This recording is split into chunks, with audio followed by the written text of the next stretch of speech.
Welcome back to Rattlesnake TV, guys. In this video, we're going to be discussing recent news in terms of the presidential election, which is looking great for Donald Trump and pretty dismal for Kamala Harris. Now, in my opinion, this big shift seems to have occurred right at the moment where JD Vance went and kicked Tim Walz's ass in front of the entire world during the VP debate. So I've become friends with school shooters. I've seen it. And this has been compounded by the recent events with the hurricanes that have devastated so much of the country, whilst Kamala Harris was doing the Call Her Daddy podcast and talking about hurricane equity. I want to pose this question more to you and the Daddy Gang, but one of the biggest conversations in this year's election revolves around a woman's body. Yep. I want to take a moment and can we try to think of any law that gives the government the power to make a decision I know what you're going to ask. about a man's body? Let's No. just pause. No. Is there any law? No. It's no. And when Kamala Harris was chosen as the Democrats' candidate, we talked on this channel about how all of the honeymoon hype BS was all just that, just BS. All contrived nonsense from the mainstream media and how it would soon peter out. I mean, I didn't even think that they were going to actually keep her as the nominee, but I guess they were left without a choice. However, we did also caution that Trump had to fire up the engines and not get complacent. And oh boy, has he been doing that. So make sure to smash that like button on the way in, subscribe to the channel if you haven't already. And with that out the way, Donald Trump has been seeing a massive momentum shift, which is going in his favor, with panic setting in across the board from the libs, which is just delicious to watch. Shit, I make your pussy throb right there. So the major battleground states for this year's election will be Michigan, Pennsylvania, Georgia, Wisconsin, North Carolina, Nevada, and Arizona. And recent polls, as untrustworthy as polls can be, show Donald Trump leading in major swing states. Interactive polls are showing similar data, with Trump ahead in all but Nevada and Wisconsin. Betting odds on Polymarket show Trump ahead by 10%. Even the live odds in Times Square show Trump ahead, which is sure to trigger some people. And whilst he is surging in the polls in swing states, he's also doing the rounds in hyper-liberal areas of the country. We're going to go the arena in Atlanta, if we can get it. We're going to go the arena in New Jersey, if we can get it. You have to get it. But we're doing arenas because the crowds are so big. And we're making a play for New Jersey. We're making a play for Virginia. We're making a play for New York. New Mexico, Minnesota, where this lunatic comes from. I'm doing well, and you know why I'm doing well in Minnesota? Because he's running. They actually, it's supposed to be the opposite way, right? We just rented Madison Square Garden. We're going to make a play. We're going to make a play for New York. Hasn't been done in a long time. At the time of this recording, he is in Coachella, California, where there are cars stacked up on the freeways. In this video that you can see, it is in Moreno Valley, over an hour away from the venue. Now, obviously, it would be wishful thinking to think that he could ever win these states. However, the fact that he is doing Madison Square Garden, quite the flex. And it goes without saying that the libs are panicking. The new polls are out, and it doesn't look good for Kamala Harris. I have not been this worried in a long time. So we don't have a lot of time left. We have less than a month left, and she's now losing in almost all the swing states. Kamala started playing prevent defense with too small a lead by having her surrogates tell everyone how pro-business she is. She accidentally gave up the mantle of the change candidate. That's what's going to decide this election. Obama says that it isn't looking good. It isn't the same energy, and is trying to salvage the vote from the brothers. We have not yet seen the same kinds of energy and turnout in all quarters of our neighborhoods and communities as we saw when I was running. Now, I also want to say that that seems to be more pronounced with the brothers. We have less than a month until this election, and I personally cannot wait to see the seething cope and rage from the libs. I am thirsty for the salty tears, just like we saw on that wonderful day in 2016. Donald J. Trump is now President of the United States. President Obama is the ex-president. And Mr. Trump, for the moment, steps President, for the inaugural address. What a great honor to be able to introduce for the first time ever anywhere the 45th President of the United States of America.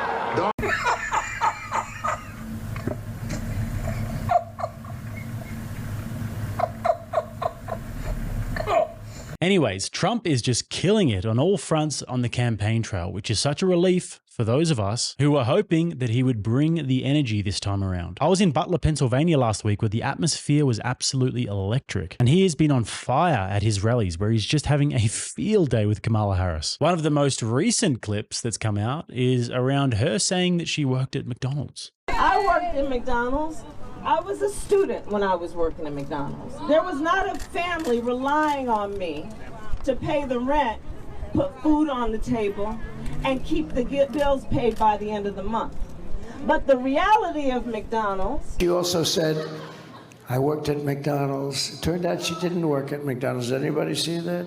After an exhaustive study that took about 20 minutes, they found out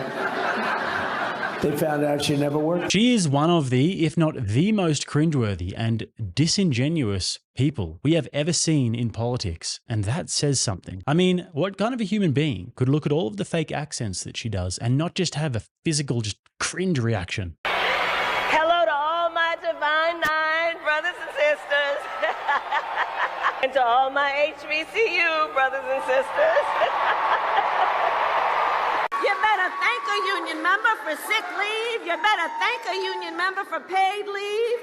Let's just get through the next 64 days. How about that?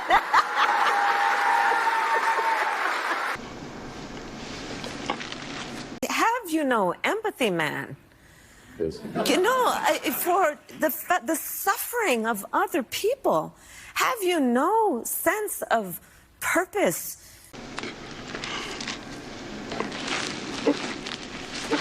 This is not a real human being, and in terms of her upbringing, her socioeconomic status, and her race, which she seems to be very confused about, Candace Owens has been doing some very interesting and quite frankly shocking investigative journalism about this. But that's a whole video in itself, and if you guys would like to see me do a deep dive into that, then leave it in the comments. Anyways, check out this moment from the campaign trail, which is my favorite of all. I took in billions, hundreds of billions of dollars from China. It never happened before.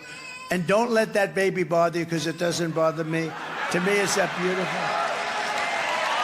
Where is that baby?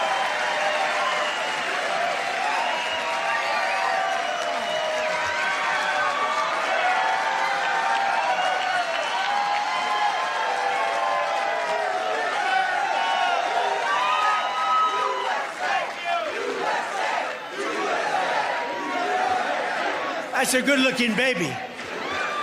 Don't worry about it, Mom. It doesn't bother me.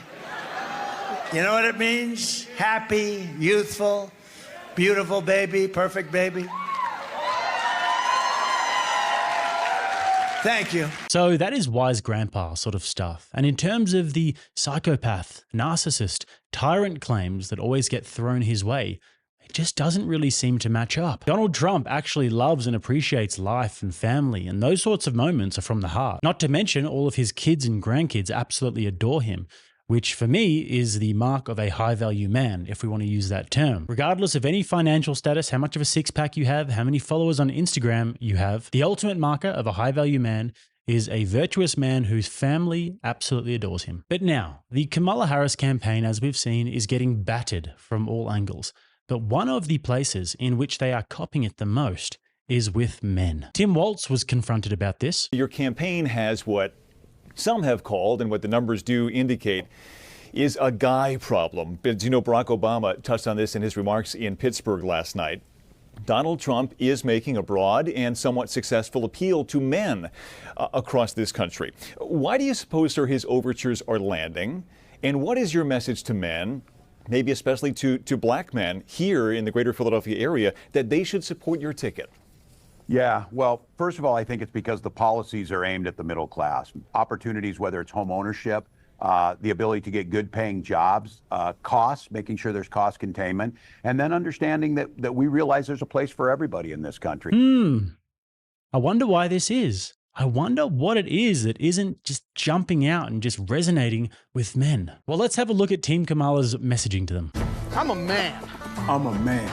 I'm a man, man. And I'm man enough. I'm man enough to enjoy a barrel-proof bourbon. Neat. Man enough to cook my steak rare. Man enough to deadlift 500, then braid the out of my daughter's hair. You think I'm afraid to rebuild a carburetor? I eat carburetors for breakfast. I ain't afraid of bears. That's what bear hugs are for. And I'll tell you another thing I sure as shit am not afraid of. Women. I'm not afraid of women. I'm not afraid of women. They want to control their bodies? I say go for it. They want to use IVF to start a family? I'm not afraid of families. They want to be childless cat ladies? Have all the cats you want. Woman wants to be president? Well, I hope she has the guts to look me right in the eye and accept my full-throated endorsement. I'm sick of so-called men domineering, belittling, and controlling women just so they can feel more powerful. That's not how my mama raised me. I love women. I love women who support their families. Women who decide not to have families. Women who take charge. So, how does that make you feel, fellas? I mean, I would love to see the feminist that made that ad. At this stage, I would seriously feel safer bending over at a Sam Smith concert, or a Diddy Freak-Off for that matter, than I would being within a square mile of the Dudes for Kamala. And boy oh boy, have the Dudes for Kamala memes been coming in thick and fast recently. This ain't Texas.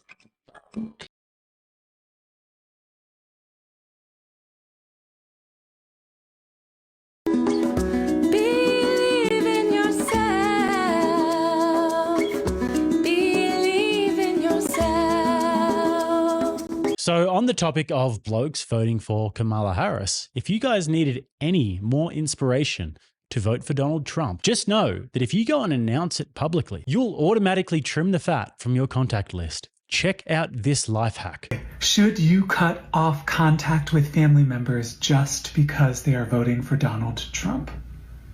Yes.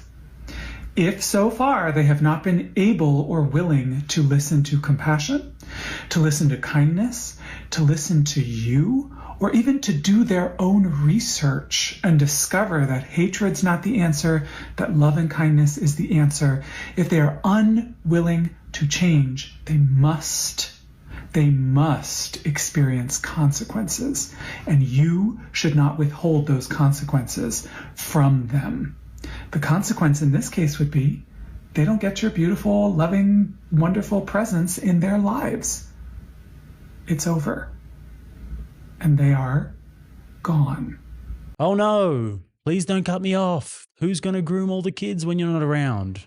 Don't go. Anyways, whilst that's the sort of man that the Democrats are appealing to, it appears as though Donald Trump might just be making an appearance on the Joe Rogan podcast before the election. Elon Musk recently tweeted out that this is going to happen. And if this goes down, it would undoubtedly be the most listened to podcast of all time. And it would be a massive, massive deal for Donald Trump because Joe Rogan is a cultural icon with men. He has the biggest podcast in the world and has more influence over men in the last 10 years than anybody else on earth, and it's not even close. Plus, this is the sort of format, a long, in-depth conversation where you can just get real, that Trump would thrive in, and this is the sort of thing that you would never ever see from other political candidates. God forbid Kamala Harris ever try to do something like that. But how does the left view Joe Rogan and men who gravitate towards Joe Rogan? This is actually for all men.